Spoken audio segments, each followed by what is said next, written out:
Меѓутоа, тезите или развојот на тезите од антиевропски до дали договорот крие одредени замки или дали можеби договорот би бил никаква се извината коруптивна сделка во самиот договор кој што не се открива.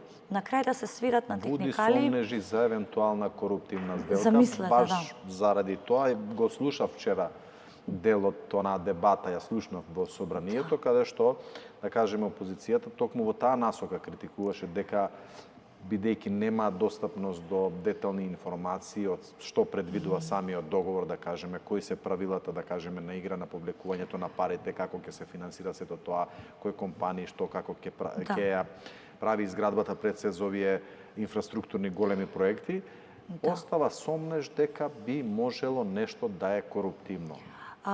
Навистина е, би рекла, преседан. Да. И ќе ви објаснам зашто.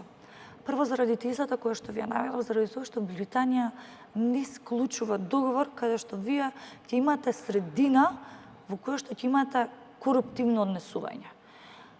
Самиот договор, како што напоминавте и вие, е во постојан диалог со британската страна во однос на сите отворени прашања.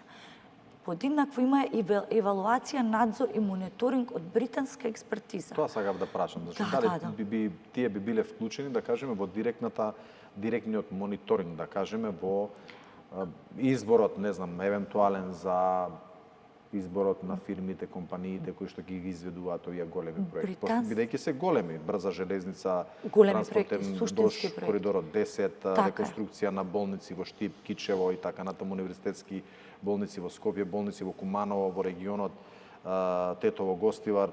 Значи, ова се големи инфраструктурни, капитални проекти за кои што ќе одат многу пари. И веројатно ќе има многу заинтересирани компании. Апсолутно, се согласувам и впрочем сите овие капитални проекти верувам дека навистина ќе донесат едно раздвижување на целото општество на оно што е најважно, бидејќи говоревме за локалните самоуправи.